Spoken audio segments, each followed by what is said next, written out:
먹지 않았다. 아멘. 주님의 말씀입니다. 1970년대부터 서울에서 흔히 강남개발 사업이라고 불리는 영동지구 사업이 시작되었습니다. 잘 아시겠지만요, 1960년대까지만 하더라도요, 지금의 강남은 넓디 넓은 뻘밭이었습니다. 우리 사진 하나 보도록 하겠습니다. 이 사진은요, 지금의 테헤란로 있는 그 지역입니다. 뭔가 쭉 뻗은 이 길이 테헤란로와 닮았는데 지금으로선 상상할 수 없는 그냥 넓은 공터입니다. 당시 강남은요, 배가 자라고 갈대가 아주 온 땅을 뒤덮었던 아주 시골 중에 시골이었습니다. 아마 많은 분들이 기억하고 계실 것 같습니다.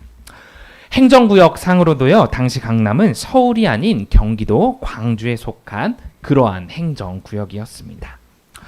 서울시는요, 기존의 서울이었던 사대문 안쪽 지역, 그리고 강북 지역, 영등포 지역을 넘어서 서울을 강남으로까지 확대해야만 했던 두 가지 이유가 있었습니다.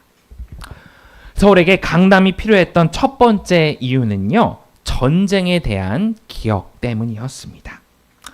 전쟁 당시 한강 이남과 이북을 잇던 한강 철교가 무너져 많은 사람들이 피난을 가지 못했고, 서울시의 수많은 행정기관도 점령당하게 되었던 바로 그 기억 때문에 서울의 많은 인구와 행정기관을 한강 이남으로 분산시켜야 할 필요가 있다라고 판단했습니다.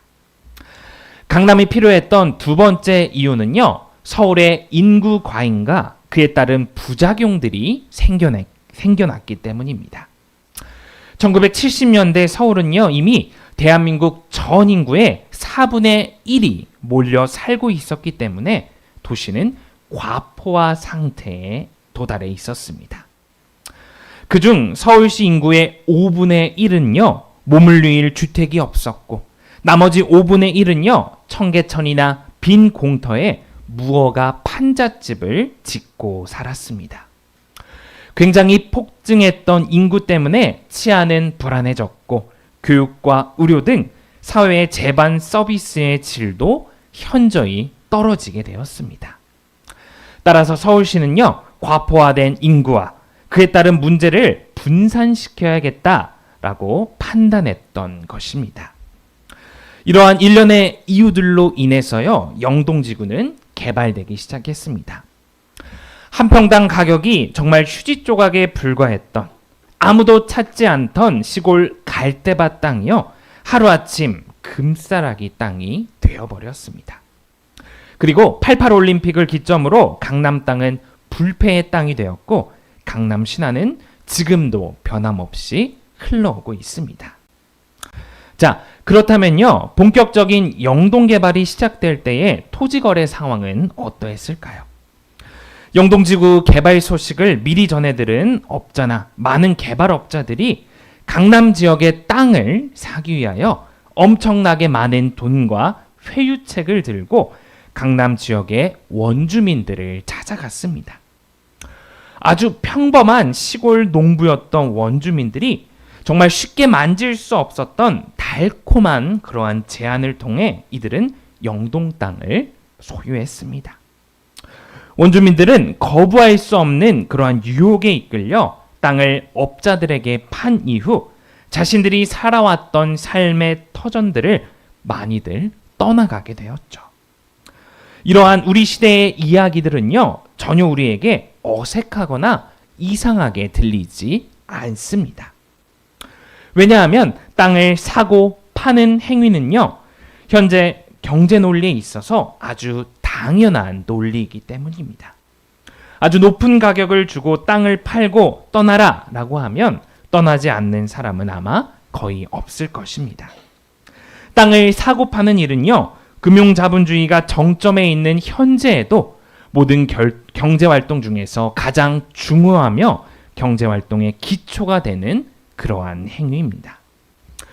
지금의 강남이 탄생하고 성장하게 된 첫 시작은요, 이렇듯 땅을 사고 팔고 그리고 개간시키는 역사와 시간의 연속이었던 것입니다.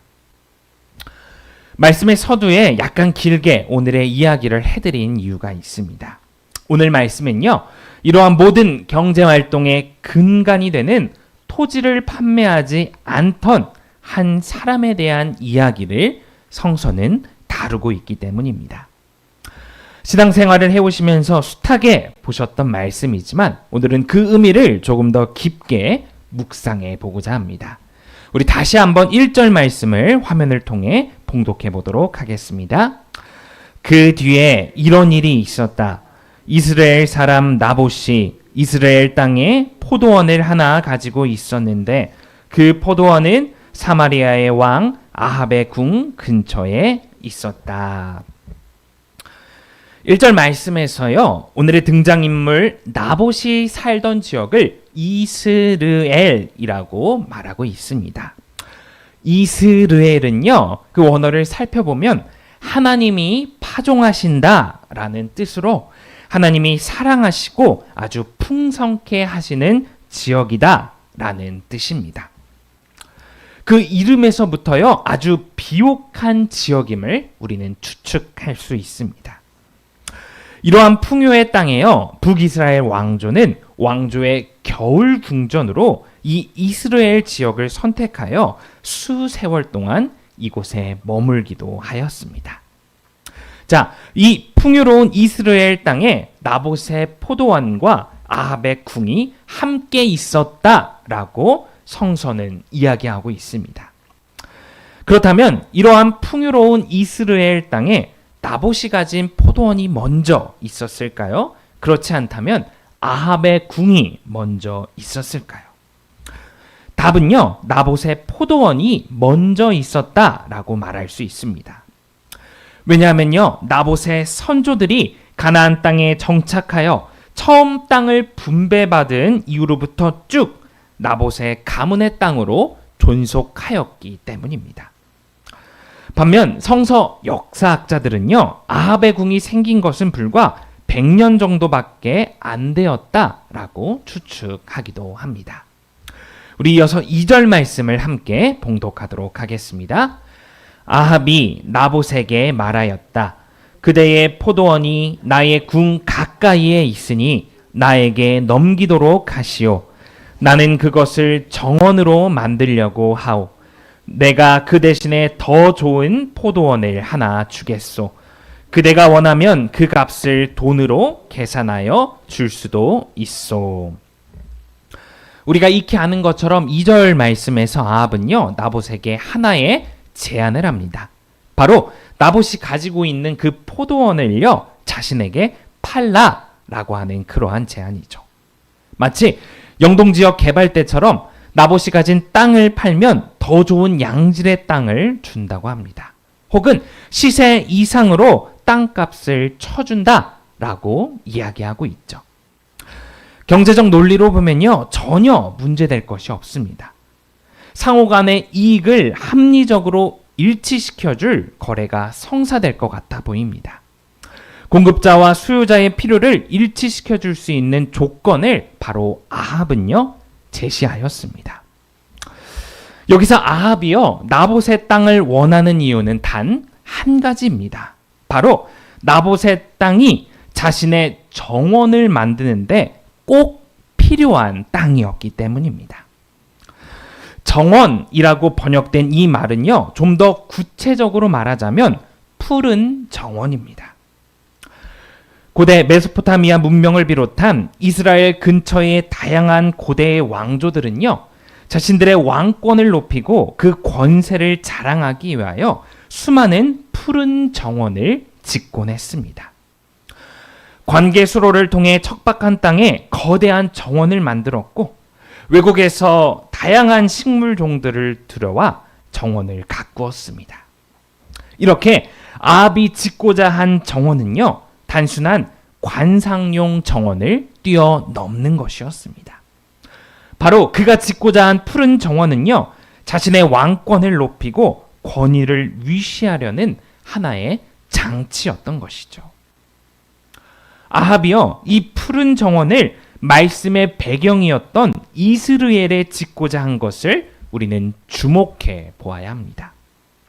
하나님이 파종하시고 다스리셔서 풍족해 하시는 바로 그 땅인 이스라엘이라는 곳을 아합은 자신의 권위와 왕권을 드러내는 푸른 정원을 만들 곳으로 선택했다는 것입니다. 바로 하나님이 다스리시는 땅을 사치와 왕권의 권위가 다스리는 바로 그러한 땅으로 만들려고 했다는 것입니다. 이에 대해서 나봇은 어떻게 반응을 했을까요? 우리 3절 말씀을 다시 한번 봉독해 보도록 하겠습니다. 나봇이 아합에게 말하였다. 제가 조상의 유산을 임금님께 드리는 일은 주님께서 금하시는 불경한 일입니다. 아멘. 나봇은요, 시세보다 높은 가격 혹은 본래 땅보다 더 좋은 땅을 주겠다는 아합의 아주 합리적인 제시를 단박에 거절합니다. 우리의 경제학적 논리로 나봇의 언행을 쉽게 이해할 수 없습니다. 하지만 나봇이 이러한 대답을 할 수밖에 없던 아주 분명한 이유가 있습니다.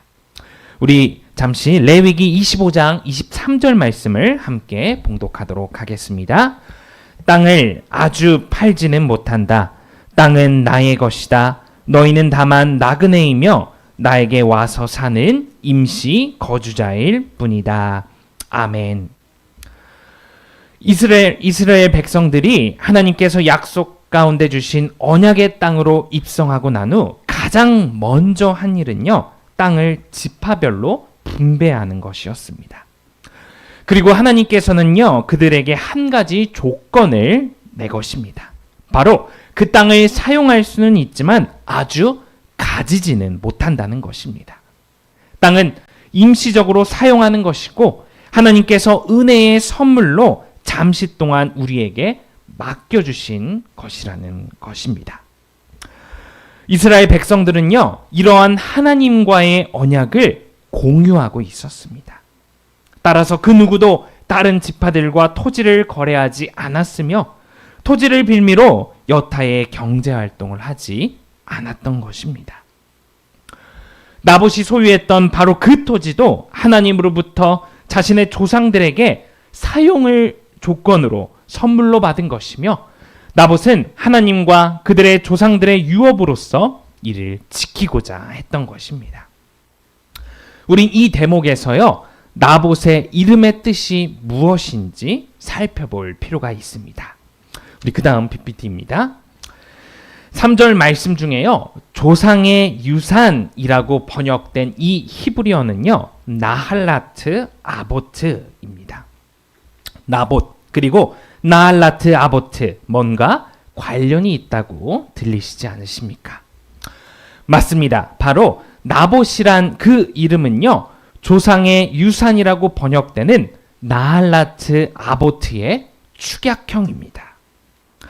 다시 말해 나봇의 그 이름은요, 단순한 개인의 이름을 넘어 그 자체로 땅에 대한 하나님의 언약을 지키는 역사와 믿음 그 자체를 의미하는 것입니다.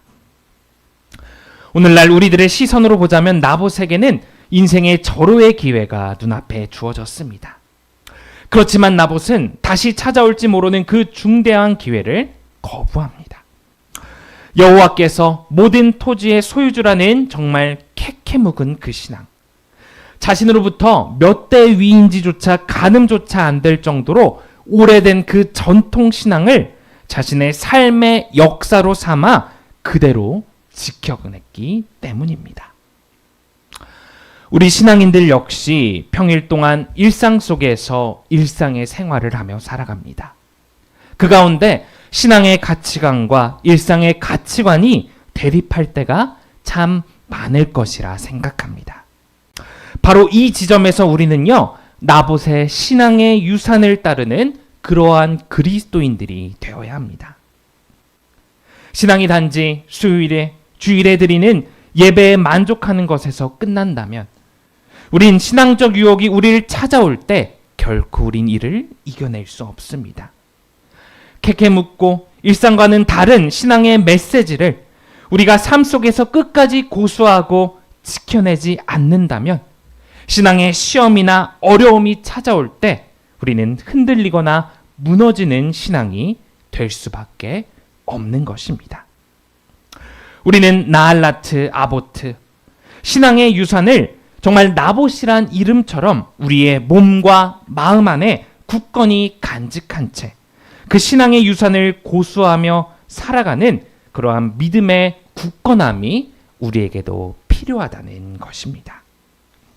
우리 4절 말씀을 우리 다시 한번 봉독하도록 하겠습니다. 아합은 이스라엘 사람 나봇이 그 포도원을 조상의 유산이라는 이유로 양도하기를 거절하였으므로 마음이 상하였다. 화를 내며 궁으로 돌아와서 침대에 누워 얼굴을 돌리고 음식도 먹지 않았다. 4절 말씀은요, 나봇이 아합의 제안을 거절한 후 아합의 상태를 자세히 묘사하고 있습니다. 아합은 나봇의 거절을 듣고 마음이 상하여 화를 내며 궁으로 돌아왔다라고 말하고 있습니다.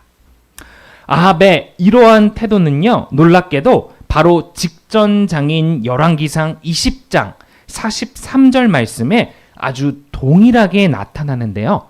우리 함께 열왕기상 20장 43절 말씀 한번 봉독하도록 하겠습니다.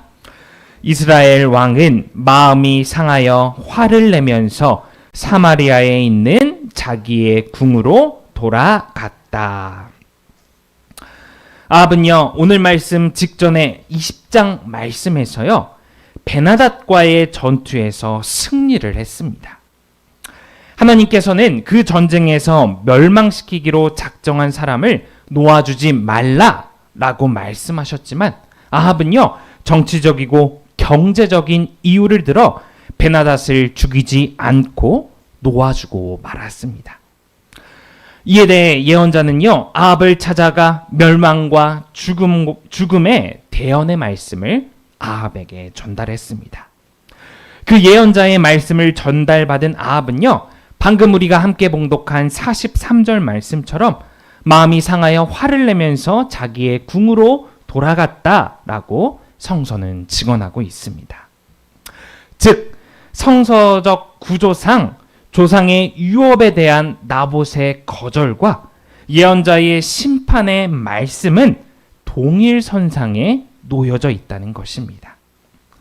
자신의 잘못에 대한 예언자의 심판을 듣고 그 어떤 것도 할 수 없어 마음이 상하여 돌아간 것처럼 나봇의 거절 앞에서도 동일하게 아무것도 하지 못한 채 마음이 상하여 돌아갈 수밖에 없었던 것입니다.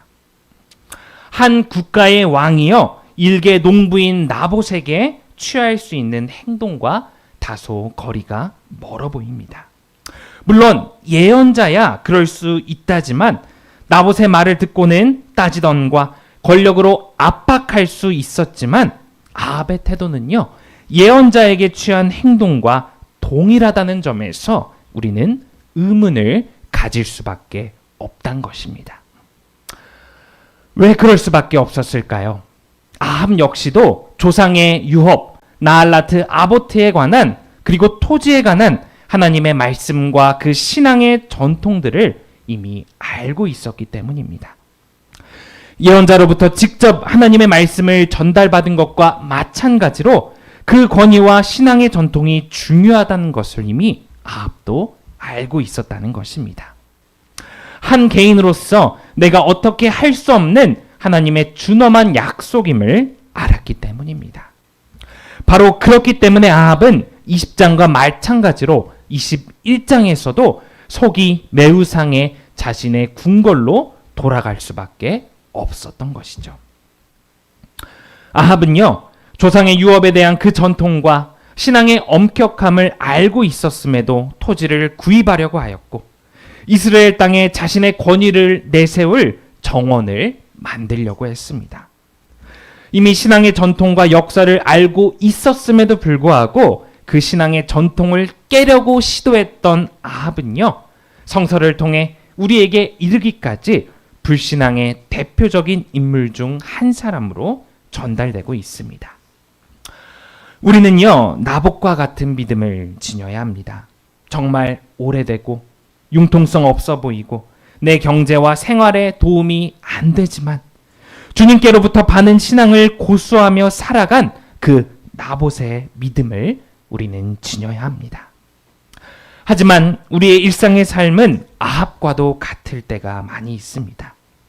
이것이 신앙적으로 좋지 못한 모습이거나 신앙의 기준에 어긋나는 행위임을 우리는 알고 있음에도 불구하고 그 길을 따라가는 삶을 살아가는 우리의 모습을 조우합니다.